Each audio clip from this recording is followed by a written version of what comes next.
Today, we're going to be covering a very special topic because it was requested by you in the comments, and that topic is breaking in reeds.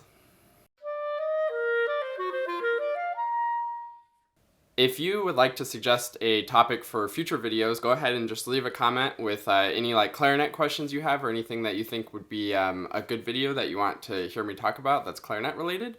And be sure to subscribe so that you see when I make that video, because I really appreciate getting feedback and comments, and will very likely make a video if there's a topic that you're interested in. So with breaking in reeds, there's about a million different things that different people do. There's all kinds of different methods for breaking in reeds that tons of different people do. Some people buy strength 5 reeds and then sand them a ton until they're a little bit softer to break them in. Some people put beeswax on the end of the reed. Some people will soak it in water for a specific amount of time and let it dry out completely. There's a ton of different methods for breaking in reeds. So I'm going to go over my specific method and a little bit about what the purpose of breaking in reeds are. So the reason that you want to break in your reeds is mainly so that they last longer and so that they are more consistent.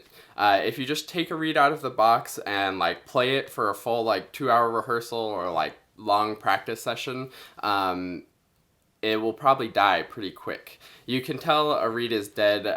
Sometimes it gets waterlogged where the tip is a little transparent, and that'll happen if you play on any reed for a very long time. And it just sort of stops vibrating and doesn't work as well.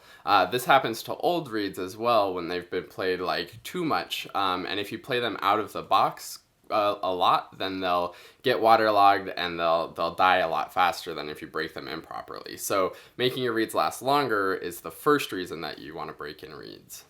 The second reason to break in reeds is to help them to play more consistently.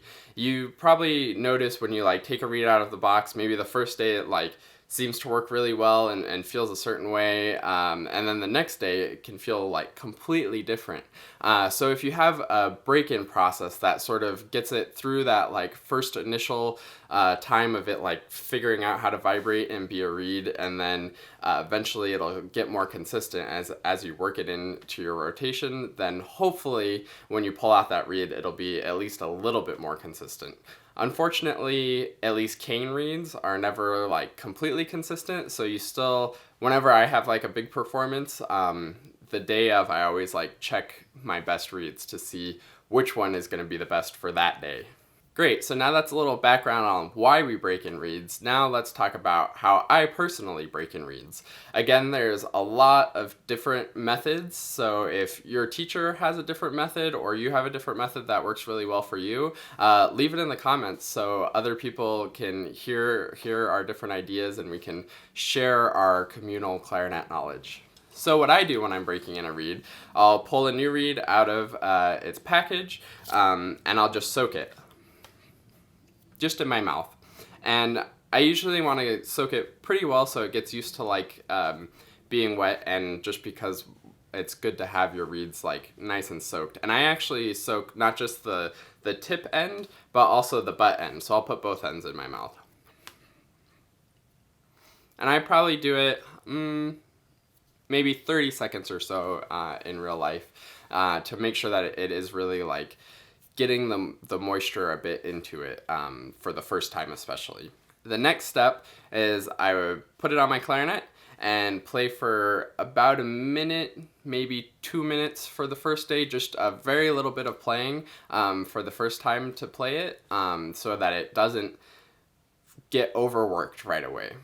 After I've played it for just a little bit the first day, I would take it off of my clarinet and lay it on a flat surface with the table side, which is what the flat side of the reed is called, the table facing up. The reason why you do it facing up is because when you put wet wood against a surface, it will dry away from it because the top of it dries faster and then the bottom stays wet because there's no air circulating around it. So it'll actually end up with the corners of the reed sort of like curling up, and you won't have a like straight flat reed, and it ends up warping it a little bit, which we don't want. So I let it dry a little bit, table up so that the tip of it can get dry without warping. Some people at this point will let their reeds dry out like really, really completely. I don't do it till it's like totally dry, just I give it maybe 5 minutes, usually while I'm doing a couple other reeds to break in. And then I'll put it in my case when it's maybe not like totally dry, but the tip for sure is at least dry. This is a good example of like a good case for beginners, and maybe even having 2 of these so that you have 4 spots. But what you want in a good case is that you have some flat surface that the reeds lay against, and you can go either 2 ways. This one has little grooves in it. Some people like these because it lets air circulate around again, so it should dry evenly and not warp. The actual reed case that I use has a glass surface, so it's completely flat, and that's why I let them dry out a little bit, so it's not drying against a completely flat surface, which can cause it to warp some, but the tip is dried enough. Then when I put it on the flat surface, then everything stays really nice and flat and hopefully doesn't warp. Speaking of reed cases, I actually want to bring up another point that will really increase the life of your reeds, and that's to rotate your reeds. So it's super important that you don't just pull a reed out of the box, like play it for band class on Monday, put it in your reed case or even like back in the plastic sleeve, and then pull it out on Tuesday and play it, and put it back, pull it out on Wednesday and play it, and just be playing the same reed for the whole week. I find doing that, because I used to do that when I was in school, my reeds would last maybe 2 weeks before they stopped working, and then I pull out a new one. If you're rotating your reeds, so you pull out one reed the first day and go through the process of breaking it in. So these are like reeds that have been broken in and like are in your normal reed case rotation. Play one reed one day, reed 2 the second day, reed 3 the third day, reed 4 the fourth day, and then maybe go back to reed 1 if you're rotating through 4. But really, the more the better. I rotate through probably 6 to 12 reeds on average, and that way the reeds have time to rest and you're not just playing them constantly. So if you have multiple reeds going, then you can make your reeds last for like multiple months. I've had reeds that I've practiced on that are up to a year old. So if you're rotating your reeds will last a lot longer. Now, back to my actual reed breaking in process, now that we've gone off on that tangent about rotating reeds, which is almost as important as breaking them in, I think. So now we've taken out a new reed, soaked it, played it for a minute or two, let it dry flat with the table side up for a few minutes, and put it back in the reed case for the day. So that's the first day. The next day, basically do exactly the same thing, but maybe play it for like 2 to 4 minutes this day. The next day, do the same thing, but I play like 5 to 10 minutes. The third day or fourth day, I'm not sure, I'll do the same thing again and play just a little bit longer. So my personal reed breaking in process is not super complicated, and I found that it works pretty well to keep my reeds fairly consistent and lasting a good amount of time, especially with the rotating. So that's like the very brief, easy explanation is just play the reed a little bit the first day, a little more the second day, a little more the third day, gradually until you're up to like a normal playing length on the reed. And then you put it into like the normal rotation and it has that time to rest. I want to talk about just a couple more things regarding reeds.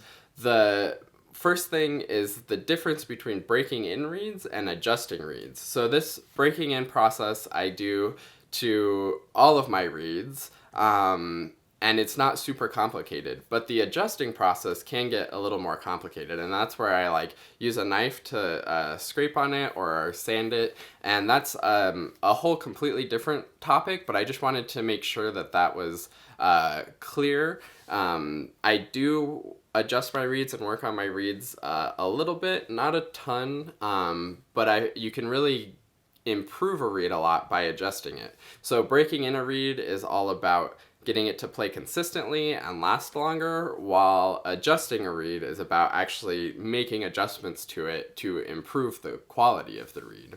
The second thing that I want to talk about is just like a final tip if you're struggling with reeds or trying to improve your reed situation, which as clarinetists we should really always be doing, and that's to just work with more reeds. So in a box of 10 reeds, really only maybe 2 or 3 will be like a really high quality performance reed. Maybe more if you get lucky. I usually can practice on about 8 reeds in a box. This is very dependent on different people, and I'm using Van Doren, so other reed companies have like different consistencies, and other people have different tastes in what is like a good enough reed to practice on. You should always be practicing on good reeds and then finding like the best reeds for performing. Again, the quality of reeds is a topic for like a whole nother video. But if you're working with more reeds, then you'll have better chance of knowing what you like, finding a process that works for you for breaking them in, and if you start dabbling with adjusting reeds, you'll have more experience adjusting reeds. So my final advice for you to improve your reed life, besides breaking them in, rotating them, and maybe doing some adjustments, is to just use more reeds. Really, you should probably go through about a box every month or two if you're really serious about having good reeds and being able to perform consistently. Thanks so much for watching this video. If you liked it, be sure to hit the like button, subscribe, leave a comment if you want to suggest topics for future videos, or if you have any more reed breaking in advice that you've learned or that you do yourself. And as always, follow the link in the description to officially join the QuickStart Clarinet Community, where you'll get lots more tips and tricks about playing the clarinet. Thanks so much for watching, and I'll see you in another video.